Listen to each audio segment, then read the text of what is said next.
الحمد لله وكفى وسلام على عباده الذين اصطفى أما بعد فأعوذ بالله من الشيطان الرجيم بسم الله الرحمن الرحيم عن عمرو بن ميمون الأودوي رضي الله تعالى عنه قال قال رسول الله صلى الله عليه وسلم لرجل وهو يعيذه اغتنم خمسا قبل خمس شبابك قبل هرمك وصحتك قبل سقمك وغناك قبل فقرك وفراغك قبل شغلك وحياتك قبل موتك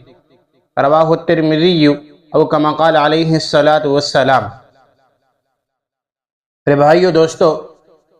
ایک شخص نبی صلی اللہ علیہ وآلہ وسلم کی خدمت میں آیا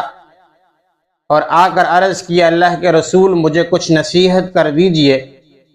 تو آپ علیہ السلام نے اس سے فرمایا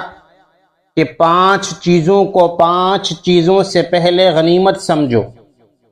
جوانی کو بڑھاپے سے پہلے، اور تندرستی کو بیماری سے پہلے، مالداری کو فقیری اور محتاجی سے پہلے، جوانی کو بڑھاپے سے پہلے، کیونکہ جوانی جلد ہی ختم ہونے والی ہے، اس کے بعد یا تو بڑھاپا ہے یا موت، اور جو کام جس حسن و خوبی کے ساتھ جوانی میں انجام دیا جا سکتا ہے وہ عموماً دوسری عمر میں نہیں ہو سکتا، اس لیے جوانی میں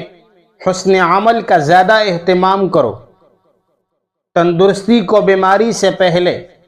بیماری کا کوئی وقت متعین نہیں ہے، جیسے کسی بھی عمر میں آدمی مر سکتا ہے، اسی طرح کسی بھی وقت مرض میں بیماری میں مبتلا ہو سکتا ہے، اور جو کام جس حسن و خوبی کے ساتھ صحت اور تندرستی میں انجام دیا جا سکتا ہے وہ بیماری میں نہیں ہو سکتا، اس لیے صحت اور تندرستی میں اچھے عمل کا خوب اہتمام کرو، اور مالداری کو فقیری اور محتاجی سے پہلے، کہ مالداری کا بھی کچھ پتہ نہیں کہ کب تک رہے گی۔ ایک واقعہ اس ذیل میں ہے کہ ایک شخص اپنی اہلیہ کے ساتھ بیٹھ کر عمدہ کھانا کھا رہا تھا، کسی فقیر نے خیرات کی صدا لگائی، فقیر کی یہ آواز اس شخص کو بہت بری لگی، اس نے اسے جھڑک کر دروازے سے دھکا دیا، بیچارہ سائل فقیرانہ آیا تھا، صدا دے کر چلا گیا۔ گردش زمانہ دیکھیے کہ یہ شخص خود فقیر ہو گیا، مال و دولت جاتا رہا، بیوی کو طلاق دے دی، اس نے کسی اور سے نکاح کر لیا۔ یہ دونوں میاں بیوی ایک دن عمدہ کھانا کھا رہے تھے، ایک فقیر نے صدا لگائی، شوہر نے کہا فقیر کو کھانا دے آؤ، وہ کھانا دے کر واپس ہوئی تو رونے لگی۔ میاں نے وجہ پوچھی تو کہا فقیر میرا سابقہ شوہر تھا، اسے حالت میں اسے دیکھ کر رونا آیا، اور سائل کو جھڑکنے کا سابقہ قصہ اسے سنایا۔ اس کا شوہر بولا واللہ وہ فقیر میں ہی تھا۔ تو لہذا مال کا انجام معلوم نہیں، آج جب ہے تو اسے کام میں لاؤ، اور اس مال سے اچھے اعمال کا اہتمام کرو۔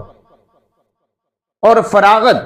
آج ہمارے پاس فری وقت ہے تو اس کو مشغولیت سے پہلے فرصت اور غنیمت سمجھو،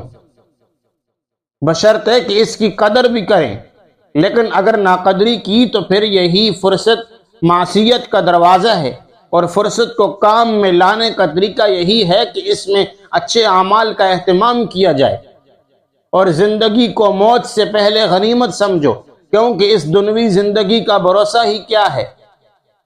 اللہ تعالیٰ نے یہ زندگی گزارنے کے لیے ہمیں نہیں دی، سنوارنے کے لیے دی ہے۔ دنیا کی یہ عارضی زندگی بہت بڑا سرمایہ ہے، جب کہ اسے سنوار لیا جائے، اور زندگی سنورتی ہے اچھے عمل سے، لیکن عمل میں حسن آئے گا اخلاص نیت اور اتباع سنت سے،